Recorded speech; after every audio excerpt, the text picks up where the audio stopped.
Hey guys, good morning. You're live with Bubba Da Vinci. Sorry, I wanted to let you listen to music for a second. I've been dealing with a couple of problems. Nothing that should affect this show per se, other than I might be getting a bunch of messages and calls popping up. I'll let you know what's going on here in a second. I have a question. Yeah, and I feel stupid asking this to the group. I don't know who's on today. It looks like my daughter's on, using our company access. Wifey, hey wifey, hey Chris. And Chris, yesterday I let everybody know about your generous gift to Matthew. So I want to say on air, while you're on air, bless you, brother. I mean, that was very nice of you, and it went out, and so that was very cool. It was very, very nice. So yeah, thank you. I've got tons going on. We've got so many moving pieces in the next 30 days, like some major things going on. I'm trying to implement things for this show. I'm trying to break up my day. I'm trying to dedicate the hour to this show and 30 to 40 minutes outside of this show to work on improving this show. I don't know if that's enough time because it seems like it takes me 30, 40 minutes to read it and then try to go ahead and get stuff done. But Missingo from Australia, my friend, my buddy over in Australia, has been sending me like things that I can do and things. And so like the Survey bot, I did that last night to go ahead and get that on here. That hopefully will cut the number of bots that I have on here. I got Nightbot up and running. Also this morning, I got here a little bit early to kind of knock that out. But it's like every time I feel like, and I apologize for the dress. I was kind of dressed the same way yesterday. I'm doing the whole Farmer John overall thing. I got a really filthy cap on. Typically, what I do is when I come in to town, I don't dress like I do if I'm working on the property. I take my filthy hat off, this is pretty much my everyday hat, or a straw cowboy hat, or a cowboy hat like that.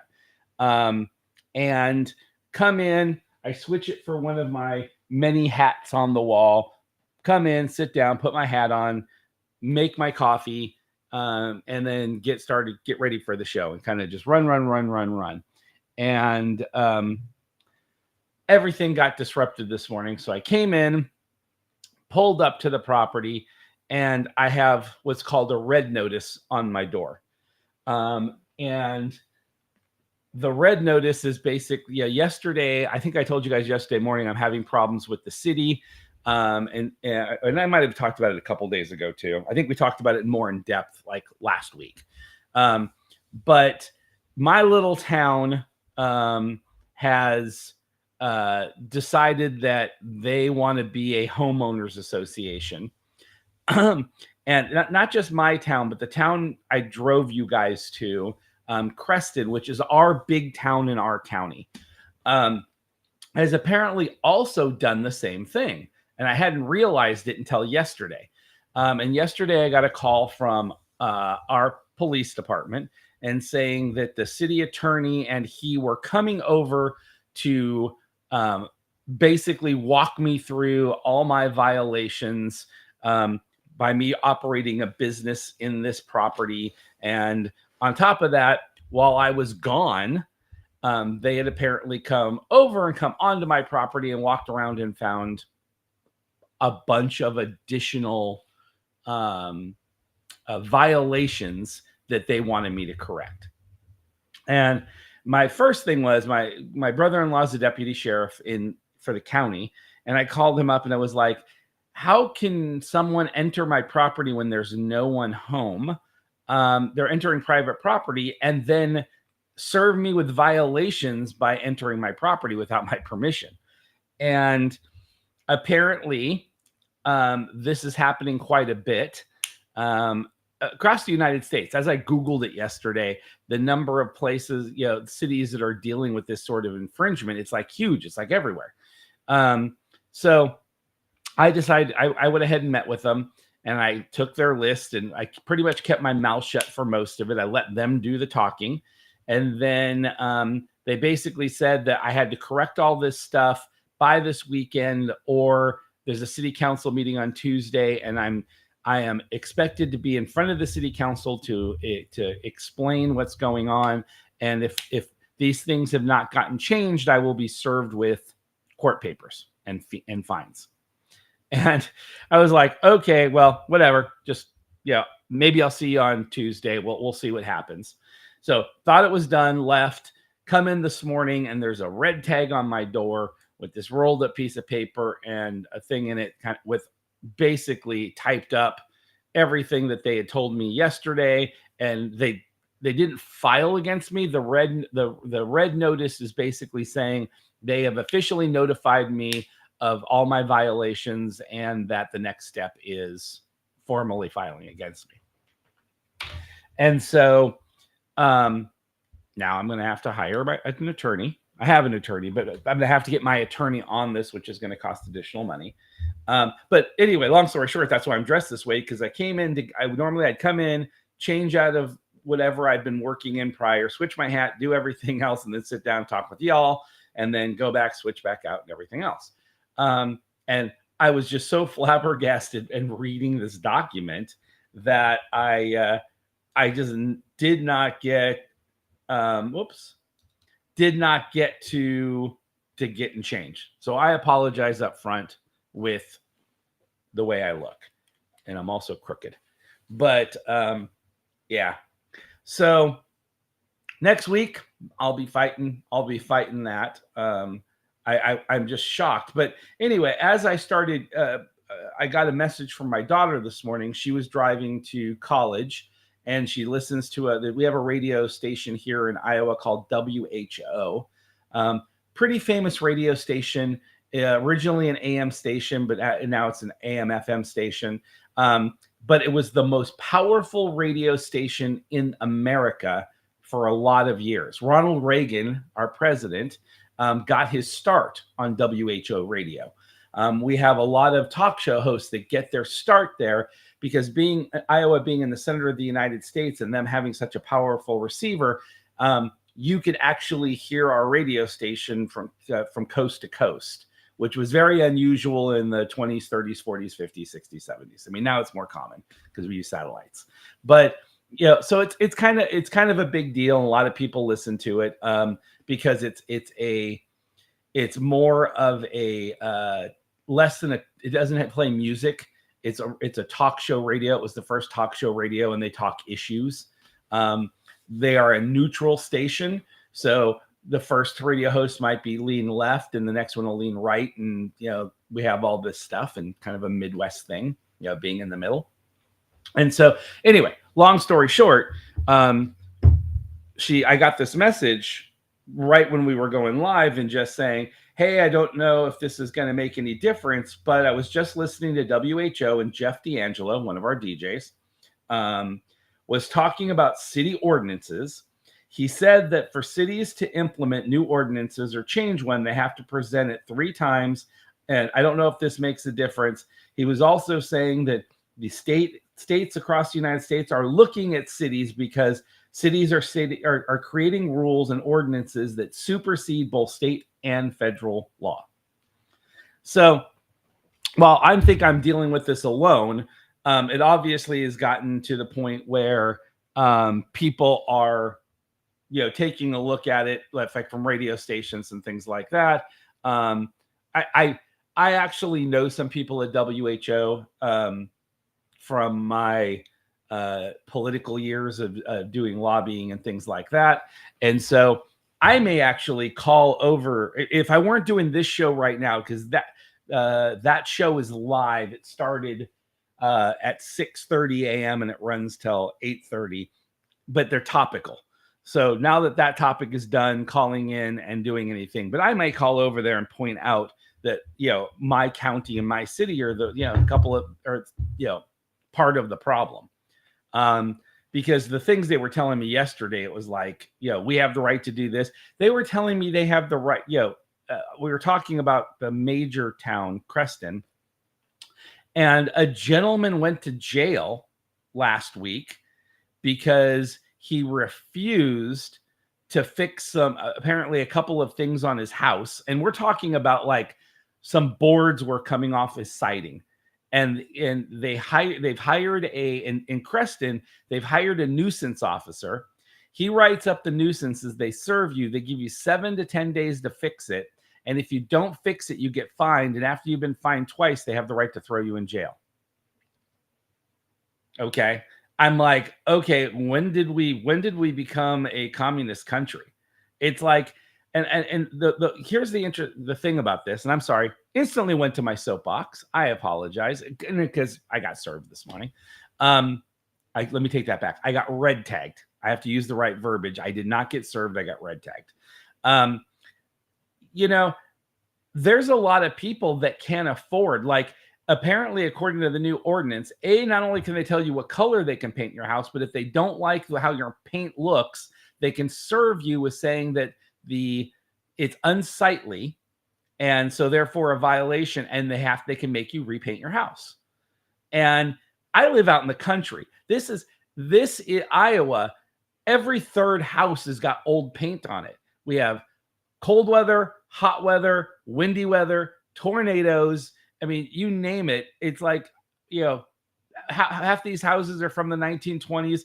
No, this isn't a home, like I said, a homeowners association. These aren't new houses or properties. A lot of these houses are, 60, 70, 100 years old. And it's just, I don't get it. It's like, it's ridiculous that anybody thinks they have that sort of power. And the fact that anybody thinks that they actually can come onto my property and do an inspection without me being there is ridiculous, because we have all the liability. If my dog, and actually this happened, if you Google it and look at, and it's in Davenport, Iowa, and a man it was all over the news like yesterday. An officer came to this guy's house, and the kids were riding around on their bikes with the dog. And the officer said, "Can you please go tie up your dog? I need to come talk to you guys, or come talk to the house." So they went to go put the dog in the yard. The officer got out of his car and started walking up there. And the dog came running towards the officer, barking. Okay. Now, if you watch the video, the cam video from the officer's vest, the dog was playing with the kids and barking and running around. And when the dog came running towards him barking, it was a playful warning bark. It wasn't an aggressive bark. The officer shot the dog in front of the kids in a neighborhood and killed the dog. And the officer said the dog was aggressive and was coming to attack him, and he had to shoot the dog. And the webcam footage from his vest was released, which is the law. And you can see the dog did not look aggressive at all. It looked like he was coming to greet him or play with him. And he was barking, yes. But the officer shot the dog, and he discharged his weapon around kids in a neighborhood. So this went to a city council meeting, and the city council, instead of hearing, because I think he was going to serve a nuisance order, and the city council allowed the man the owner of the dog to speak for 3 minutes. And before he could finish telling the story, he was very emotional and everything else. They shut him down, said, "Your 3 minutes is over. You can go." And the guy exploded, flipping over tables and all this other stuff. And he's got lots of supporters, and it's got lots of people are following this story that's happening in Davenport. But what happened to him 2 days ago is my concern. I've got 2 dogs. My yard is fenced in for a reason, because 5 years ago, they passed a law that if your dog was over a certain size or a certain breed, you had to have a $1 million liability policy in case your dog bit or attacked someone. And so wasn't going to get rid of my dogs. A lot of people did. A lot of people either just let their dogs go or gave their dogs away because they couldn't afford the insurance. And we got the insurance. We fenced in our yard to prohibit. Like, my dogs have never bitten anyone. I got 2 big weenie dogs. If I want them to be guard, if somebody were going to be breaking into my house, these dogs would wag their tail, open the door, and probably lead them to everything that they wanted. That's how dumb my dogs are. But if when they came and checked my property and they had walked in my yard and the dogs had bitten them, or they had slipped on a bone and broken their legs, I get sued, even though they illegally entered my property. Yeah, that's the reason the Fourth Amendment, of federal law, the Fourth Amendment of the Constitution, makes them get a warrant to enter my property. Right? There's no trespassing on private property. As long as I pay my taxes and I own the property, or I'm paying rent and everything else, you are not allowed to just enter my property and do an inspection. They can either do it via warrant, or if they believe there's probable cause, meaning that they got a phone call that there was something going on or something suspicious, but that has to be noted, what they believe the probable cause is and everything else. They just did it. All right, I'm sorry. Spent 15 minutes on the soapbox. It really doesn't matter. So I'm going to fight them. I mean, it's ridiculous. No one, I love this country and I fought for this country. I was in the military for, many years and everything else because I believed in rights. When Black Lives Matter or any of those protests happen, whether it's a right protest or a left protest, and people get mad and saying, oh my God, they're disrupting things. I usually look at people and going, I don't look at the topic, but it is their right under the Constitution to assemble and speak out and try to make their point. Right. And, if someone wants to change that, we have a process. Take it to local government, get it on a ballot, move it up the ballot, get it done. And if they want to say that every house in town has to be painted white, and they put it to a vote and all 800 people in town say, yes, you can only have a white house, then I can either move or I can abide, right? But at least everybody had a choice at that point. I would think everybody would be idiots, but, being an idiot isn't illegal. Sometimes I think it should be, but it's like, but the due process was followed. These guys are not following due process. They're just 5 people who, are getting a big ego and a big head and thinking they can do anything and get away with it. And unfortunately, right now they are. So, all right, sorry. My numbers went from 8 to 4. When I get on these soapboxes, people drop off quickly. So I apologize, guys. I know you don't want to hear this every single day. All right, let's talk about. I think since I already did a big tirade, I think we should probably move into Pokemon Go. Although that might be a tirade too. I'm kind of curious. What does everybody think of this new? What's going on with Pokemon Go right now? We have a whole new. I guess, what do we call them now? Not campaign. Whatever. The Go Big event. I guess we'll call it an event. And we have these new game mechanics, that they've added to the game. Now, every time they add these game mechanics and they add this, it bugs me for a couple reasons. Number one is, I'm reading on Twitter and Instagram people saying I had to take the day off work to go do this so I could do whatever that new mechanic is. Or it's a 4-day. I don't even know how long the first part of this event is.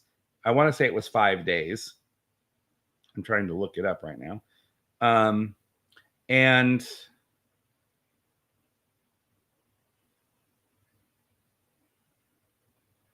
Max out. Max out was, yeah, it looks like the first part was 5 days. And so, I mean, people are so invested in this game that, people are taking off work, or people are, I was reading, I was supposed to go do such and such with my family, but I decided I needed to play to get this done. Yeah, all this other stuff. And I'm like, wow, okay. That's bad. I mean, not everybody's that bad, but anybody that thinks that this stuff is so important that you need to stop real life in order to get this done, I think our compass is a little off. Number two is, I guess my concern is, I feel like these are the dying gasps of either the game, or they're trying to milk as much money out of everyone as they can before they announce a big shift, like a really big shift, like maybe they're going to be dropping the old servers and doing a Pokemon Go 2, which Billy and I have talked about on air a couple of times. We think would be good. I think that there's a time. It's probably the right time for a reboot. There's a lot of things that creators and people have said this would be good, and I know for a fact, because I do know some. I knew some executives, and I do know coders over at Niantic, and the game was developed as lipstick over another game, which everybody knows it's Ingress, and this is actually leading someplace. And when you take a game mechanic, and again, you have to understand this is not new. What's new about it is, I guess not new. The interesting thing is Niantic never comes out and says, hey, part of our problem is we own Niantic. We were doing it for this. We realized that the game mechanics in Niantic were good for other games. We believe they were good for other games. And here's what's going to happen. And here's what we're doing. Now, you guys, I think you guys all know, I come from a video game past history. I was the COO of a game development company. I'm still part of a game development company. We've done tournaments, we've done a lot of different things, but for many, many years, and even when I was with News Corp and everything else, we were into development. So complete development of a game from soup to nuts, distribution, everything. And that was my life for many, many years. And so I understand the background of it. And, a lot of games are built on engines. You have the Half-Life engine, you have the Unreal, you have Quake. There's lots of engines out there that you build an engine for a game. We had our own engine and we sold our engine. And our engine is used for MOBA games to this day. I have to say, the games are profitable, but not nearly as profitable as licensing your engine if the engine is good. So when I say, you have a base and there's lipstick over it, it's not like Niantic was doing anything wrong. Most companies will actually say on the Unreal Engine, right? It's like, because, they license it out freely and people admit to it freely, and you build a new shooter or a new game on that engine because the engine was developed so well, and they give you the tools to take that core engine and develop on top of it so you can add new game mechanics that weren't in the original engine design and expound from there. So no secret recipe here, no hiding secrets, or no doing something that, people might go, oh my God, I can't believe they were doing that. So the fact that Niantic has never just come out and said, look, all these games that we develop, Monster Hunter, Peridot,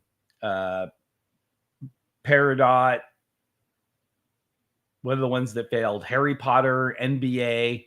So they thought when they got Ingress and developed Ingress, that they had developed an engine. And to some degree they did, right? It wasn't a broad stroke engine like an Unreal engine, which that engine just has a bunch of very core mechanics with a lot of areas that you can plug in and you can develop on top of it. Ingress was developed as a fully inclusive game. And what they've done is they recognize the mechanics of that game, and they have tried to match other games that they think would use the exact same mechanics. So if Ingress has an update and adds a new mechanic, that mechanic then flows across all the other games. And the other game has to try to the other games have to try to figure out how to use that new mechanic within their lipstick, their game. So if Ingress said, we're adding a mechanic, because that's the core. If we're adding a mechanic where you can gamble and you can do a spin of and be able to randomly pick some sort of prize, and that was built in, the other games could either ignore to use that mechanic, or what Niantic does is go, okay, how would we use that in Pokemon Go? And then how do we put the UI and everything over it so it fits in the game, right? And so, and therein lies the problem, because this isn't, if you look at Monster Hunter, it's like what they're doing is they're using the same servers, the same background, the same data. So my stops for Pokemon Go were my stops for Harry Potter, were my stops for Ingress. If I take a phone and have Ingress up, Monster Hunter up, NBA up, and Pokemon Go up, I could, just like my hand. I can basically do this. My thumb matches. Everything. My hand matches perfectly. Now, they will try to change some things or use or not use some things because, they want there to be some deviation more like this. But realistically, as far as the code's concerned, it's this. They don't write code for Pokemon Go that's different than Monster Hunter as far as the core code. They can change the cosmetic of it.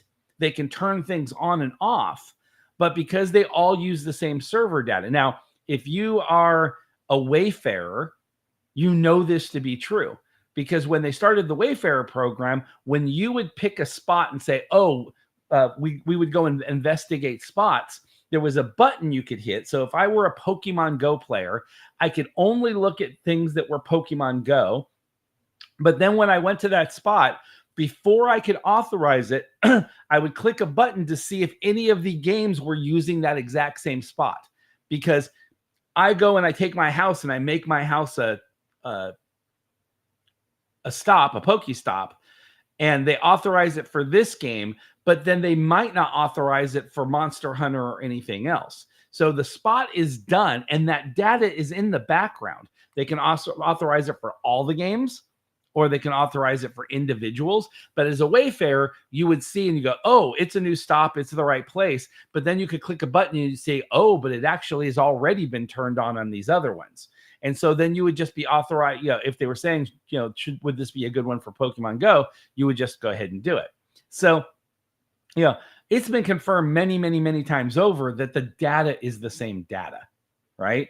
So when they launch this mechanic, if any of you guys have played Ingress, this is all they basically did is go, someone there goes, okay, I finally found a way to add particles into the game. Because over there, you have particles, you have all this other stuff, and we can make money on it. We can have, we can have new containers that collect these particles. We can do this. We can mega evolve these characters. They just spend a lot of time taking a mechanic from another game and throwing lipstick on it and redoing it. And I was just like, when are they going to come up with anything original? Now, if you haven't played Ingress or you've never played any of the other games, then you're not going to see that. And maybe you're going to enjoy this new mechanic. I just looked at it and I go, it's one more thing to do. So they're not overlaying the Pokestops. They're just usually adjacent to it, and they're basically where you would have fields when you were playing Ingress. And I was just like, Jiminy Christmas, really? Really? It felt so Ingressy when I was running. I went to the store yesterday and I drove through and I looked at this, and when it was lit up, I go, "Oh my god, it's Ingress, but it's not blue or green. It's red or pink or whatever color it's supposed to be, fuchsia." And so, yeah, I guess I'm asking you guys. It's like, you know, in my opinion, it's basically just it's not. It's not it's iteration, not innovation. Yeah, they're not. It is boring and confusing, and the reason it's boring and confusing is because they're forcing it. They're trying to take something from another game and go, "Oh, we can't come up with." That's what I was trying to say. Yeah, there's innovation in an iteration in everything in life, but in gaming or any sort of creative environment, those are the two. That's how gaming companies think. You either are innovative and you sit down and you have your team and you go, we have to come up with something innovative. We got to keep people interested. What are we doing? What are we building? What mechanic are we doing? How do we make this cool? And there's iteration. And iteration is, okay, we got to put out 2 new characters.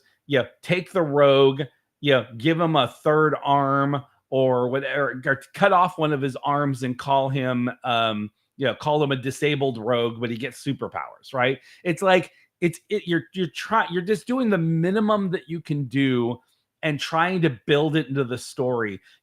Okay, well, in this game, there's a god that lost his arm battling a dragon, and so any rogues that lost their arm, they can bow down to this one-armed thieving god, and blah blah blah, and so then it becomes a new class. And it's like, okay, so what you did is you gave him plus this, and this because he lost his arm and he prays to this deity, and you give him a couple of other cool things, and you can announce you have a new class. That's iteration, right? Not innovation. Innovating something is creating a whole new class or species from the ground up, and then putting the effort into telling their story of the game.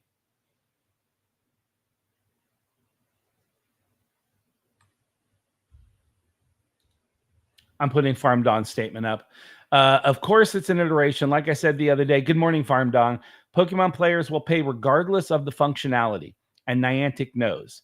I mean, the fact that people will pay hundreds of dollars for different iterations of cards should be enough evidence. Well, and you're right there. I agree 100% with the overall statement, but Niantic isn't Pokemon. So you have 2 different things. Pokemon has 0 to do with the overall design of the game. They give permissions. They do have a lot of control over what's done with their characters and things like that. But Niantic is responsible for the gameplay. And so, if you have an IP, how many iterations of Mario are there? How many iterations of freaking Mickey Mouse or Donald Duck or the princesses or whatever? I mean, iteration of an IP is theoretically acceptable, because just like you grow, you change, your styles change, things like that. And the job of the company who holds an IP is to make that IP to be identifiable, and for you to identify with it, for as big an audience as you possibly can. Right? I mean, I love comic books. I love, I have my favorite, like X-Men, things like that. You have your favorite characters in comic books, but then you get a new artist that comes in and draws it and everything else, and you drop. It's like, ooh, this guy, whoever's writing this now, tells horrible stories. I don't like this anymore. Or you have Frank Miller who leaves Batman, and it's like all of a sudden it's like, okay, I love the Miller years, but I don't like it here. Iteration is okay in art. It's really not okay in function.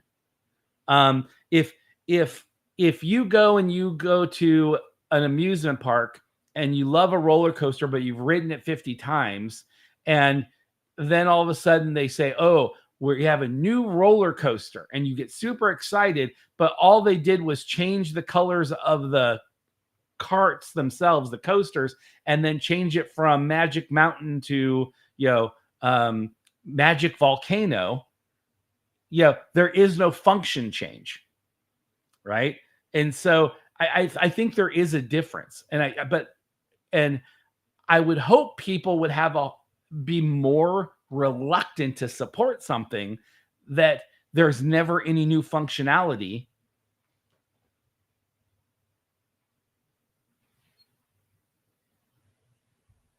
Okay, so and I agree with you that your statement does stand, but understood my common stance. Niantic, the game developer, will continue to make iterations because people will pay. There's no need to innovate until there's a need, and yeah, I in general agree with that agreement.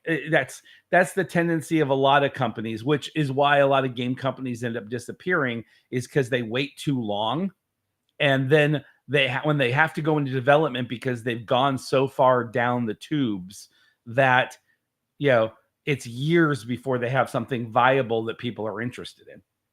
Anyway, so my question to you guys is basically, I mean, let me hear any comments. Missing said it's boring and confusing. Is this something? Oh, well, okay, I can't explain that to you. So here's the question. But let me ask my question to you guys, and then I'll answer Farm Does. What's amazing is how they continue to prosper despite mistakes. Explain that to me. What do you guys think of the new mechanic? And I guess I should say it is. I have to say it is a new mechanic in Pokemon Go. It's not a new mechanic for Niantic or or any of some of the other games, because they, like I said, this mechanic has existed probably 6, 7, 8 years. It just, they hadn't found a way. Well, I guess I would argue, after reading Missingo's statement, it's I don't think they did find a way to cleverly put this in. I think they just said, okay, we've come up with the best story we can, so we're just going to go for it. And that's what they did. But is anybody enjoying it? I looked at it and I was like, I'm trying to figure out if I can continue to play the game without doing this mechanic. I don't have the time or the need, as far as I know, to go around and collect another thing. I don't do the what's the walk around mechanic called? I'm sorry, I'm trying to find it because I can never remember. Because I don't use it. I don't even remember where to look anymore. What's the No, Adventure Sync is the syncing. I'm talking about routes. Yeah. Thank you, Missing. It popped in my head just seconds after that. It's I don't do routes because I don't feel like it gives me anything. It's like, I'm gonna go walk. I'm gonna hope this mysterious little thing pops up, and I get them, and I've got to collect so many of these crystals to evolve one guy. And then when I eventually evolve that one guy, then I'm done. And then what's my purpose of doing it? There's so many other ways that I mean, it's like, of my list of my daily things when I'm doing my buddies, I ignore it. It's like, by adding it to my buddy list, it was like they thought, oh, people are going to walk routes. And if you're lucky enough when you're doing your walking that there is a route that you can walk, I guess I would click a button and turn it on. But I only do the Galarian birds every once in a while too, because it interferes. Usually when I do those walks, I'm doing it because I'm trying to finish a mission. And so, like, I got to catch 150 Pokemon or do whatever. And I have such a short time frame. And if I click that button, then I'm watching for the Galarian bird too. And I go, okay, I'll do it. But most of the time, I don't take enough of a walk, even for 15 minutes, to be able to monitor it. I usually have a catcher going, or I'm just randomly looking. And so, are there people that like some of these mechanics? Sure. I'm sure there's people that like master routes, But to me, this release was very similar to routes. It's like you're telling me that each day I need to go out, resets, go out, gather up a bunch of, I'm going to keep calling them particles because I don't remember exactly what they're called. And I'm going to do this, and then I'm going to evolve my Pokemon to this mega guy. By the way, it sounds like you have to have up to 4 people. I'm sure there's probably, you can probably do it with maybe 2 or 3. I don't know what the numbers are because I haven't done it yet. And this is happening all, you're megging, basically it's like I'm already doing the mega.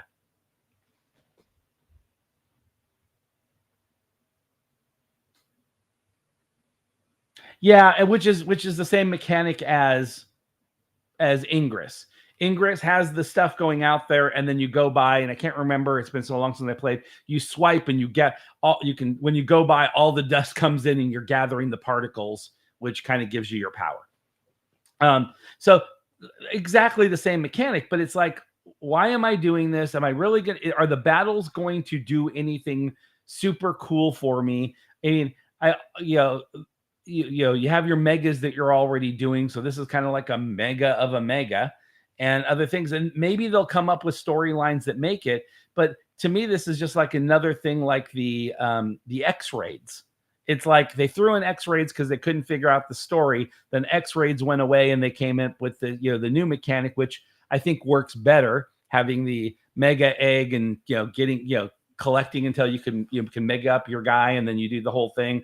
And that's now passive now, right? It's in my background, it's in my bag. I got all those slots filled. You're gonna you just kind of run the mechanic, and they're like, oh, everybody's got their megas now, so now we've got to, every month or every quarter we have to put out a new mega, or do we do something different, right? And they had already done that with so they keep doing these jump ups, but I feel like they don't do them well. And so what I'm trying to figure out is, yesterday was I was looking, and it's like, yeah, I'm not going to waste the time.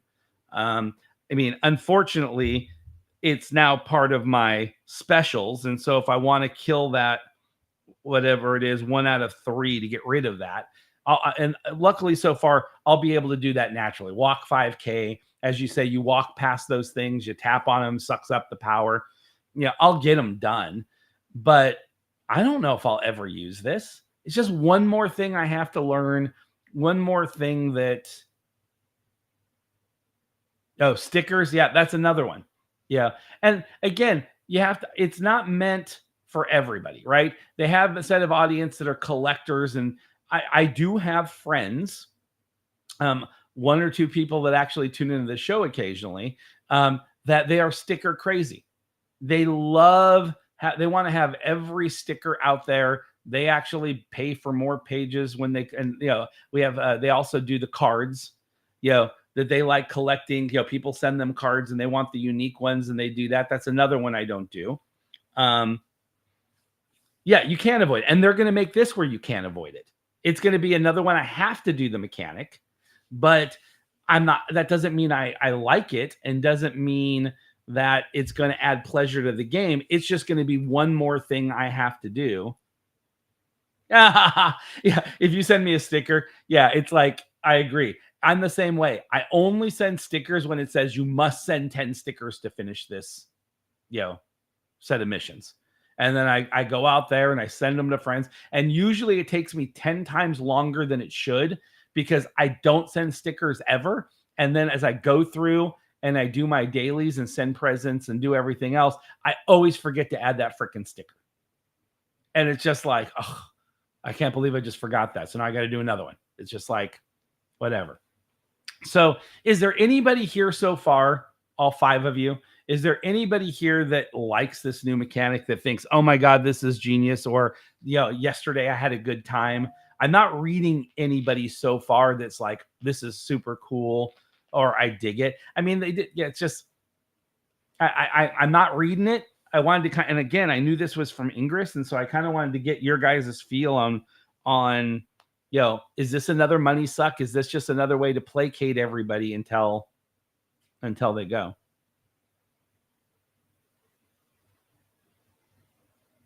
So, okay, you said you got a good IV sheep.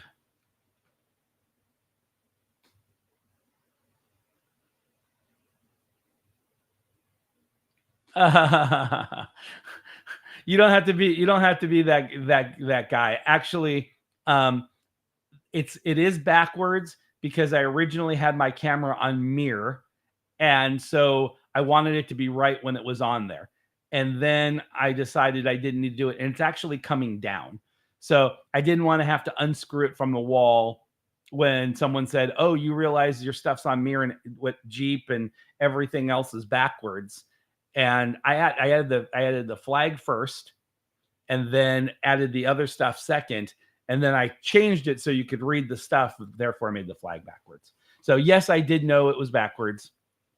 Um, it was intended that way initially, but tomorrow or the next day that comes down, and the giant window box, it will be, or the anyway, the what's going to be going up there will be going up there instead.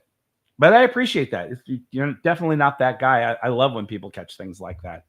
And when I look at it here, it's like it annoys me sometimes as well, but that's good.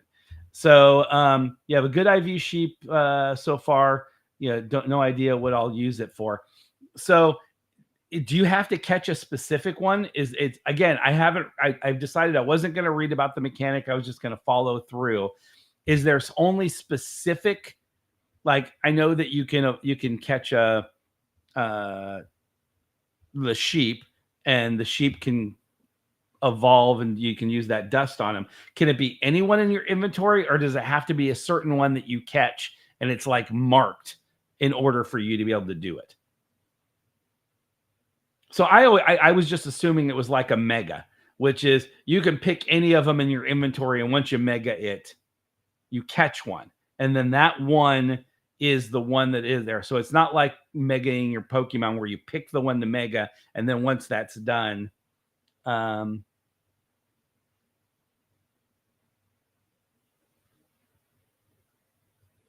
okay.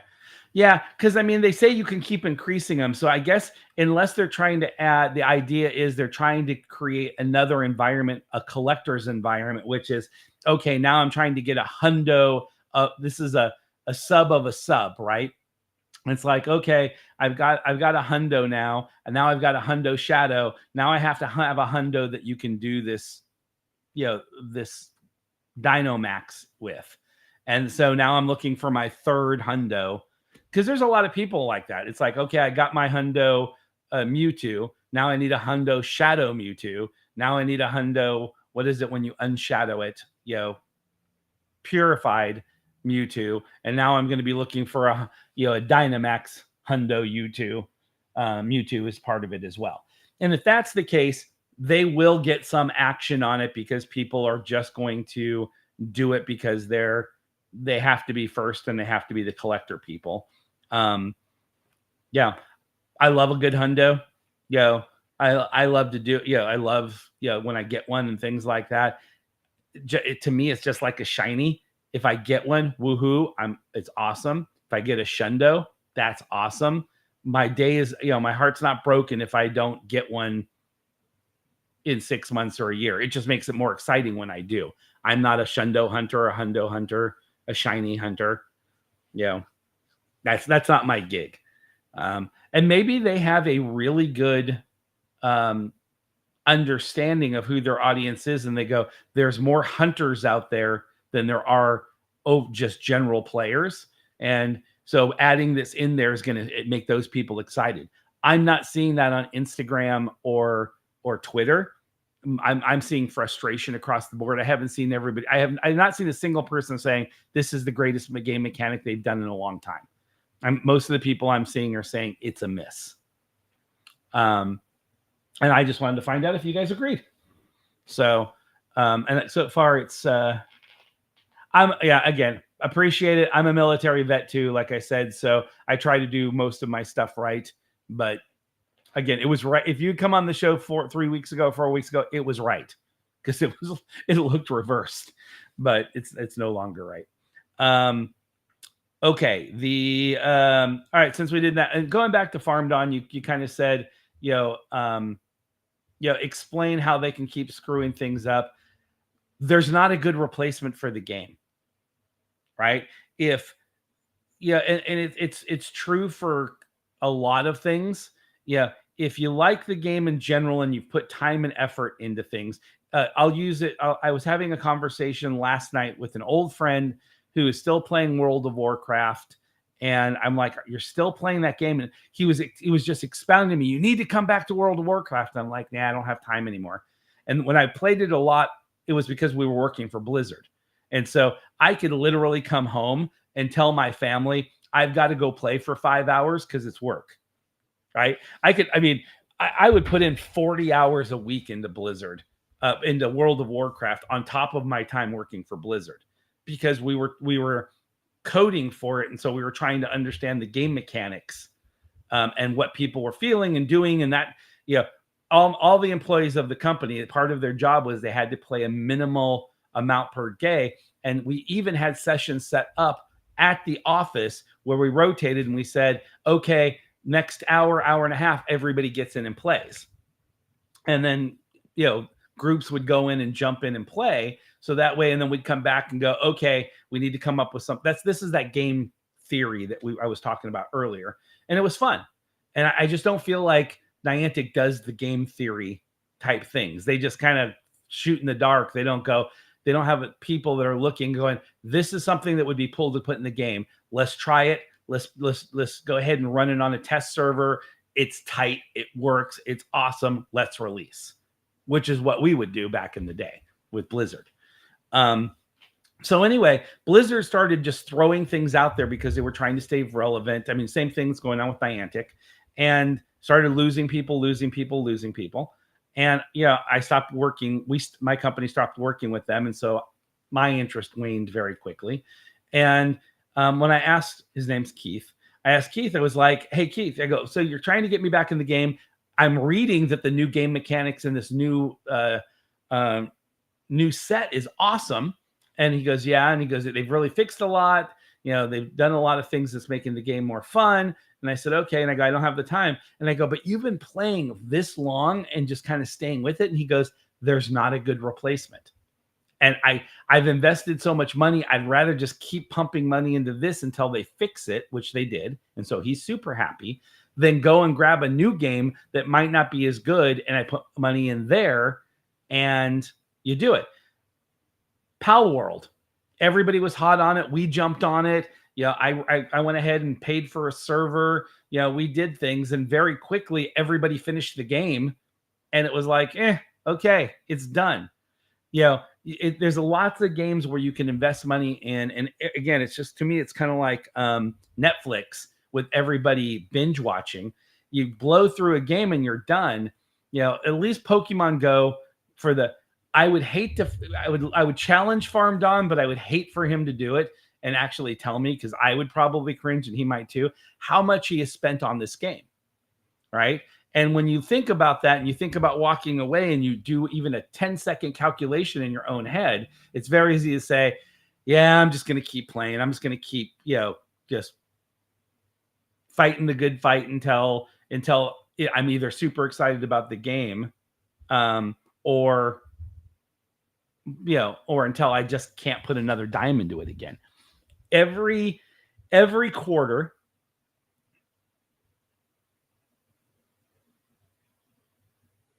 oh, there you go. See, that was a good way to put it. And I agree with you. The community aspect of it is probably worth the money that I spend. I met you, I've met Missing O, I've met a lot of good people. Billy, I've met all these people, business partners, through the game. So that makes it valuable. But even there, it's because of you guys and the community that I'm doing it. It's like we spend the time and the money and the effort to support them, and they don't recognize the things that are going on that, if they did recognize it, they would do more for the community. I talk to community managers all the time. Farm Don knows we know a bunch of them, and we'll go to events and everything else. And you talk to a community manager, and they go, Niantic gives us nothing. They do it for passion of the Pokemon franchise or the game, but it's probably one of the least supported games I've ever dealt with in 25 years, as far as money being pumped into the community and the stuff that they do. Yeah, I'm always shocked when I hear they went to Singapore and the Singapore government put up like 80% of the money for the event to be there. And I'm like, wow. Most companies, the sponsors they have to get, and the bankroll, the budgets they put in there. Counter-Strike, the last set of events we did last year, but the year before, we had like a $14 million budget. That's what the companies are putting in. And it's like, and you get to some of the bigger games like Fortnite and things like that. I mean, hundreds of millions of dollars get put in to support the community and do things. Yeah, free to play. I knew it. And so but even free to play games, I mean, free to play games aren't free to play. It's kind of been proven. The reason why the free to play model works so well is only about 20% of the game, people on your servers actually play it completely free. Which is when that number starts, when it goes from like this, where it's that, it goes over and flips over to the other side. I'm not free to play. There's, like I said, every time I turn around, every quarter I go, I look at my family and I go, I'm going to not spend so much money this month on Pokemon Go. I've got so much work stuff and everything else. And then every single time when I'm hitting that, $99 coin buy or whatever, because something's coming up and I want to get that, and whatever it is. And then I look at my month and I go, because I have a single credit card that I use for games. And so every month when I get my credit card statement, I can look and see how much I spent that much on games. And right now my games is Pokemon Go. I am not playing any other game out there, probably since Pal World, because I don't have time. And then, so when I look at my credit card statement, my eyes go like this, because I'm like, how did I spend that much? Why? Because I can click a button and it's tied to that credit card and I don't even think about it. And on a Saturday, if I'm not doing well and on community day, boop, boop, boop, boop, boop. Yeah. I hear you. So, okay. Well, it's interesting. I don't feel like anybody's really liking the mechanic. The last thing I wanted to touch on is, we've been talking a lot about content creators and, things that are going on and everything else. By the way, Missing, I don't think you were on early on. I wanted to thank you. I did put on Nightbot. I did put on whatever it was called, Severally or whatever. So those are both running. Thank you for putting them in there. Sorry it took so long for me to jump on those. Like I said, it's kind of been crazy the last couple of days. But they're running. Siri. Yeah, there you go. So thank you for pointing out and getting me that information. I actually haven't seen anybody post today from it. So that's cool. So we're talking about content creators and all this other stuff. And, Mr. Beast has been in the news again recently. Because it's kind of funny. He's been being talked about, but he's not saying very much. And I'm seeing more and more of this.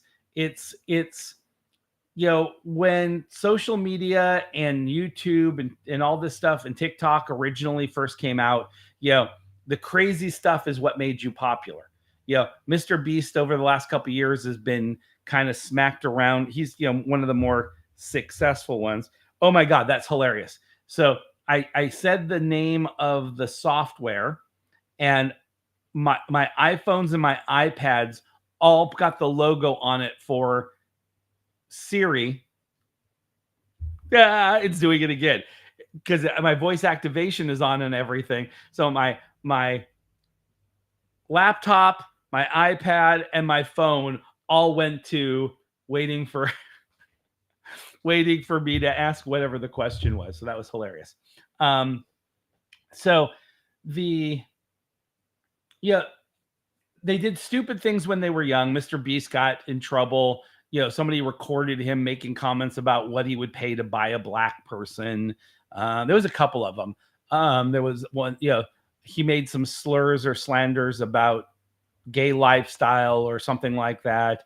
I also remember him making some disparaging comments about Asian creators or something like that. And he's gone out and come out and apologized multiple times saying, look, these were things I said when I was in my youth and I didn't I wasn't thinking, and it seemed like it was okay.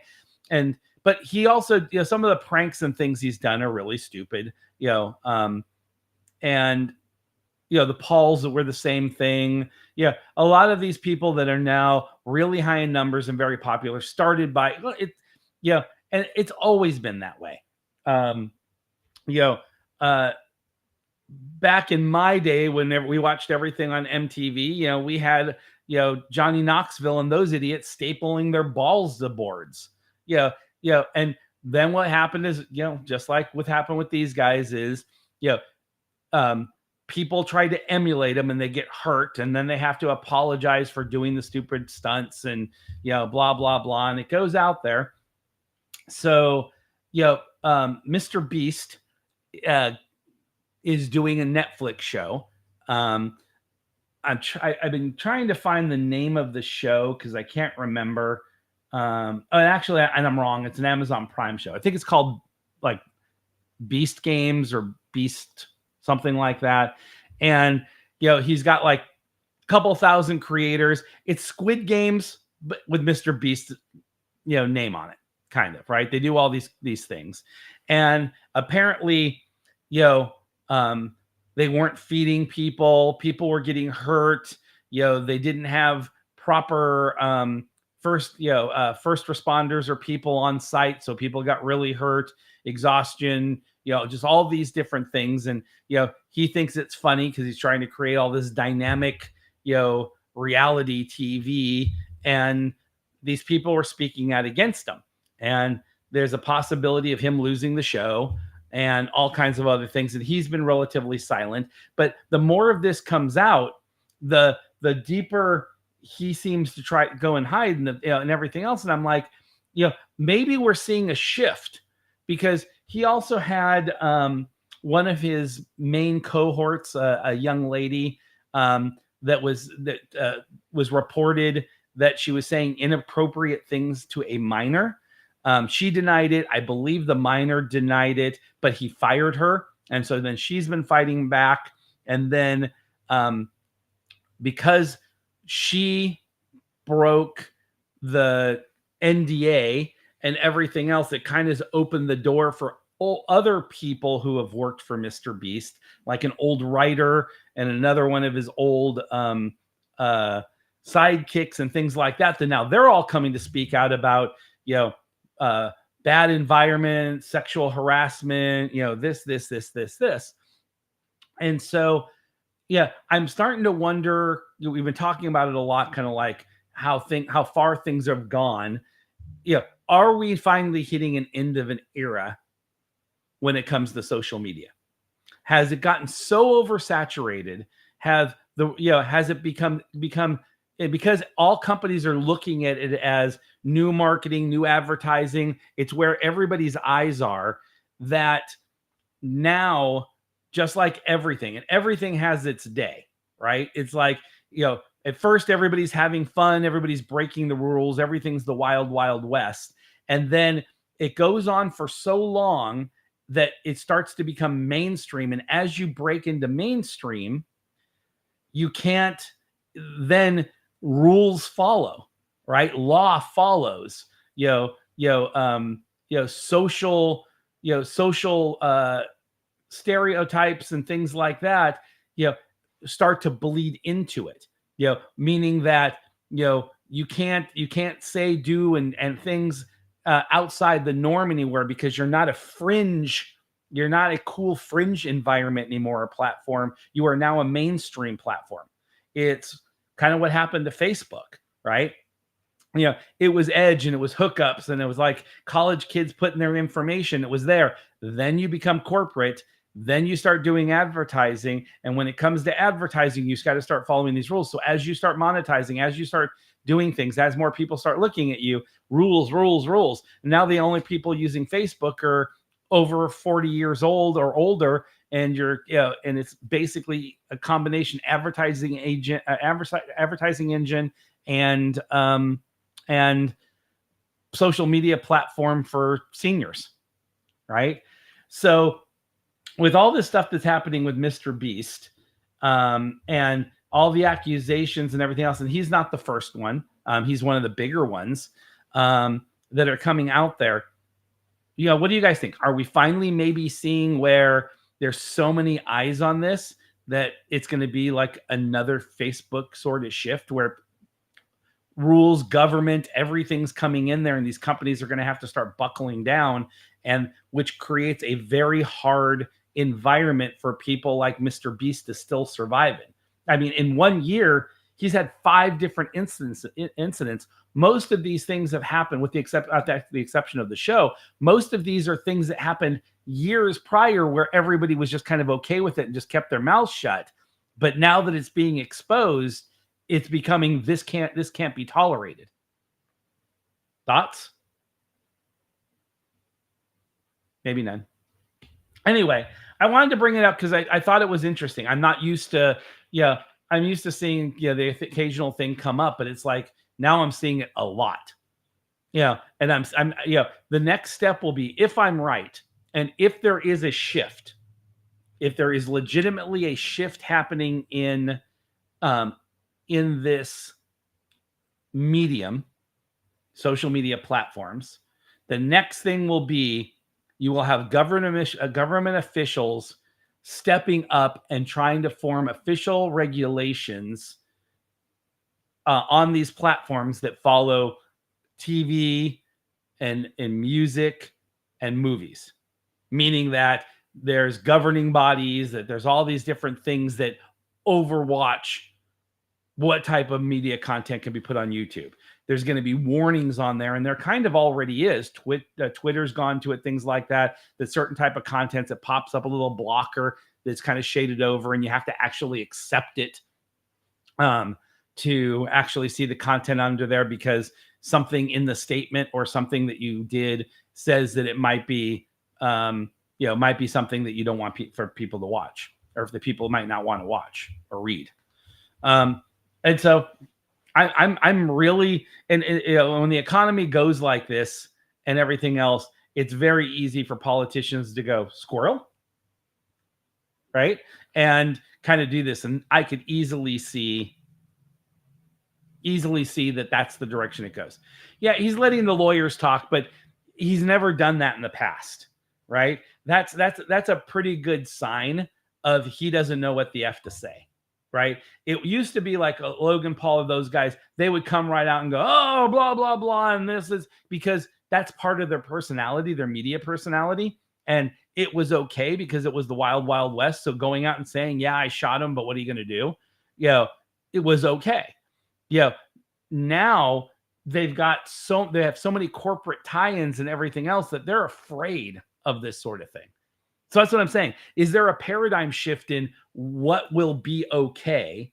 I think I reported you guys 2 weeks ago that there's a mom, the federal courts finally gave permission to someone for them to go after TikTok and sue and potentially do a class action lawsuit because she was able to prove to the courts that there's an algorithm there that targets certain aged people when they're doing these TikTok challenges. And so she says her daughter was targeted with this TikTok challenge and she choked and died. And the court said, we see the algorithm. We agree it's targeted to youth and to these sorts of people. Therefore, that could be a form of, a murder or manslaughter, or, I don't know what they're going to go after. It would probably be some sort of unintentional murder charge type thing. But it's like, at that point, if they go class action, it's like anybody that's ever been hurt by a TikTok trend will be TikTok's responsibility. And they will get sued and there will be countersuits and they'll have to put out money. And there's just going to be all kinds of things going out there. and they'll settle for some large sum of money and saying we will not take formal response. There's going to be a path, but once that door is opened, ask McDonald's. McDonald's, the first time they got sued for coffee being scorching hot, it changed convenience store, coffee store, food services forever, right? I mean, different things you have to put in there, all these different controls. It just takes that first lawsuit to get approved and for someone to win, or for them to realize it's opening too big of a door for liability, and then it's all over. And this is the first time, the government and the courts have said, yes, there's enough proof to say that they're targeting, and because they're targeting, will allow the suit. Yeah. So anyway, that's it for today. I've got to go and figure out what I've got to do to get ready I got to call a lawyer. I got to do a bunch of things today.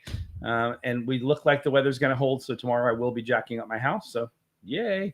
I will not be going and grabbing particles or doing anything on that front today, but I appreciate everybody tuning in. Thank you guys all. I hope you guys have a good day wherever you are. Have a good morning, good afternoon, good evening. And we will chat with you tomorrow. Peace.